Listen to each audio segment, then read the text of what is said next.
இன்றைக்கி நம்ம மார்னிங்லேருந்து நைட் வரைக்கும் என்ன பண்ணுறோன்றது ஒரு சிம்பிள் விலாகாக பார்க்கலாமா?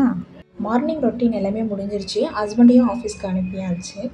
இட்லி மாவு காலி ஆயிடுச்சுன்றனால ஃபஸ்ட்டு நான் அதை தான் ப்ரிப்பேர் பண்ணி வச்சேன். தோசை மாவு கொஞ்சமாக இருந்துச்சு, அதில் 2 தோசை ஊற்றி பிரேக்ஃபாஸ்ட் முடிச்சாச்சு. லாஸ்ட் வீக் கொஞ்சம் ஃபீவருன்றனால ட்ரெஸ் வாஷ் எதுவும் பண்ணல. ஸோ ஃபுல்லாக இன்றைக்கி ட்ரெஸ் எல்லாத்தையும் எடுத்து வாஷ் பண்ணி போட்டாச்சு. மதியம் வந்து தயா சாப்பிட்டுட்டு தூங்கிட்டா. இன்றைக்கி லஞ்சுக்கு வந்துட்டு சாதம், பருப்பு சாம்பார், அதுக்கப்புறம் காலிஃப்ளவர் மஞ்சூரி மாதிரி செஞ்சுருந்தேன். லஞ்ச் முடிச்சுட்டு கொஞ்சம் நேரம் டிவி பார்த்துட்ருந்தேன். அப்புறம் ஈவினிங் ஆகிடுச்சு. சரி டீ போட்டு குடிக்கலான்னு சொல்லிட்டு தயாவுக்கு பாலும் எனக்கு டீயும் போட்டுவிட்டேன். இன்றைக்கி டீ டைம் ஸ்நாக்ஸ் எதுவும் செய்யலை. கொஞ்சம் ட்ரெஸ் வாஷ் பண்ணதே எனக்கு ரொம்ப டயர்டாகிடுச்சு. அதனால் ஸ்நாக்ஸ் எதுவும் செய்யலை. வீட்டில் கொஞ்சம் சிப்ஸ் இருந்துச்சு, அதை வச்சு டீ குடித்து முடித்தாச்சு. மெயினாக டெரஸ் வந்த காரணமே மதியம் துவைச்ச துணியெல்லாம் காஞ்சிருந்தால் எடுத்துகிட்டு போகலான்னு தான். ஆனால் ட்ரெஸ் எதுவும் காயலை. சரின்னு சொல்லிட்டு அப்புறம் நான் தலையை குளிச்சிருந்ததுனால அந்த தலையை மட்டும் நல்லா காய வச்சுட்டு பாப்பாவை கொஞ்சம் நேரம் விளையாட வச்சுட்டு இருந்தேன்.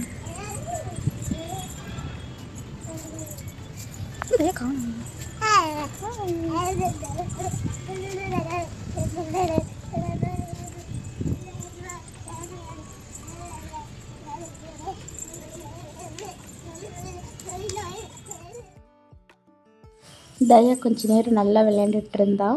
சரி வா கீழே போகலான்னு சொல்லிட்டு கூட்டிகிட்டு வந்துட்டு சாமி கும்பிட்லான்ட்டு நான் எல்லாமே ரெடி பண்ணி வச்சுருந்தேன். தயா வந்து நானும் சாமி கும்பிட்றேன்னு சொல்லிட்டு இது எல்லாத்தையும் எடுத்துகிட்டு இருந்தா. சரி 2 பேரும் சேர்ந்தே சாமி கும்பிடலாம் அப்படின்னு சொல்லிட்டு சாமி கும்பிட்டுட்டு இருந்தோம். அதுக்கப்புறமா வந்துட்டு நைட்டு டின்னர் செய்யலான்னு சொல்லிட்டு போயாச்சு. காலையிலேயே அரைச்சி வச்சுருந்தேன் இல்லையா, அந்த மாவு நல்லாவே புளிச்சிருச்சு. சரி ரொம்ப நாள் ஆச்சு இட்லி செஞ்சு அப்படின்னு சொல்லிட்டு இன்றைக்கி இட்லி தான் செய்ய போகிறேன். மிக்சியில் தான் வந்துட்டு மாவு அரைக்கிறோன்னு சொல்லிவிட்டு இன்றைக்கி நான் ரொம்ப கம்மியான குவான்டிட்டியில் தான் அரிசிலாம் எடுத்திருந்தேன். டீ கப்பில் வந்து 1 கப் அளவு பச்சரிசி, 1 கப் வந்து இட்லி அரிசி, அதுக்கப்புறம் 1 கப் வந்து நம்ம சாப்பாட்டுக்கு யூஸ் பண்ணுற அரிசி யூஸ் பண்ணிவிட்டு அதில் 1 கப் வந்து உளுந்து எடுத்திருந்தேன். நான் வந்து கருப்பு உளுந்து தான் எடுத்திருந்தேன். இட்லி ரொம்ப சூப்பராக வந்துருந்துச்சு. இட்லிக்கு தொட்டுக்கிறதுக்கு வந்து தேங்காய் சட்னி தான் செய்யலான்ட்டு ரெடி பண்ணிகிட்ருக்கேன். தேங்காய் வந்து இங்கே 2 பீஸ் வந்து 20 ரூபா. உங்கள் ஊர்லலாம் எவ்வளோன்னு சொல்லி கமெண்ட் பண்ணுங்கள். மதுரை சைட்லாம் தண்ணி சட்னி மாதிரி செய்வாங்களே, அந்த மாதிரி தான் இன்றைக்கி நான் ரெடி பண்ணியிருந்தேன். டேஸ்ட் வைஸ் ரொம்ப சூப்பராக வந்துருந்துச்சு. இட்லியும் ரெடி ஆகிடுச்சு, எடுத்து வச்சு சாப்பிட்றலாம். ஆல்ரெடி வந்து மார்னிங் செஞ்சது சாம்பார் கொஞ்சம் இருந்துச்சு. சரின்ட்டு இப்போ அதுவும் சேர்த்து நைட்டு டின்னர் முடித்தாச்சு.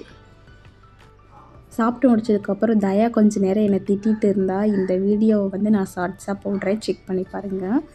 அவ்வளோதான், வீடியோ பிடிச்சிருக்குன்னு நினைக்கிறேன். பிடிச்சிருந்துச்சுன்னா மறக்காமல் சப்ஸ்கிரைப் பண்ணிக்கோங்க. தேங்க்யூ.